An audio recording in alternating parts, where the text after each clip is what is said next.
Nous rencontrons le cher Sayyar dans une tente de fortune près du cimetière, le seul endroit laissé intact.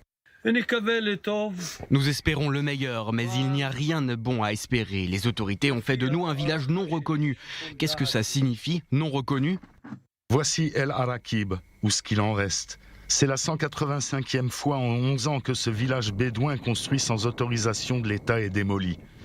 Il a cessé de ressurgir de la poussière, de peur que la police israélienne ne le détruise à nouveau. Et si auparavant des bulldozers étaient utilisés, désormais, un pick-up et une corde suffisent. 2 jours après les élections, la fête de la démocratie. Ils sont venus avec corde et marteau. Boum, boum, ils ont fracassé, tiré et tout anéanti. Le cheikh trouve refuge et réconfort auprès des morts, littéralement. Ce cimetière, symbole d'enracinement, de résilience, d'obstination. Les grands de la tribu Atouri sont inhumés ici. Celle-ci est la première tombe et pas la dernière. Ma mère raconte que je suis né sous cet arbre. Je suis un fils du pays, de la terre, un bédouin, le peuple originel de cette terre. Et je suis homeless. Viens avec moi à la maison. On n'a pas le droit de dire qui y habite. On ne veut ni télé, ni canapé, ni cuisine. On veut vivre d'égal à égal, jouer au foot avec nos enfants, aimer et donner, mais pas céder. Ça, c'est le salon. Maman, papa, 2 enfants. Le juge a statué. Aziz ne peut pas construire de maison. Sur 57 familles, il n'en reste que 22, disent-ils.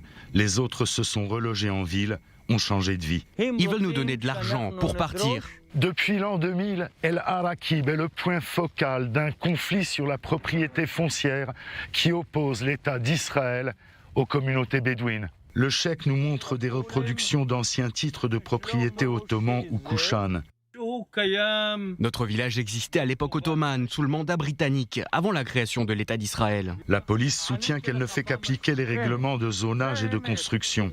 Le cheikh s'accroche à la terre, à l'élusif espoir incarné par le faiseur de roi arabe de la politique israélienne, Mansour Abbas, et son parti islamiste Ra'am. Je recommande que Mansour Abbas se joigne au gouvernement. Son fils Aziz n'y croit plus. Il ment à Mansour Abbas. El Arakib n'apparaît pas sur les cartes. 140 000 Israéliens bédouins vivent dans 46 villages non reconnus, sans électricité ni services de base, rien. Si Mansour Abbas fait partie du gouvernement, il aura une influence positive. On a voté pour lui. Les autorités israéliennes semblent déterminées à faire en sorte qu'El Arakib ne se relève pas. Les villageois sont tout aussi catégoriques. Aziz berce sa jument. Haïdara, oh Haïdara, fredonne-t-il. Regarde ce qu'il nous arrive.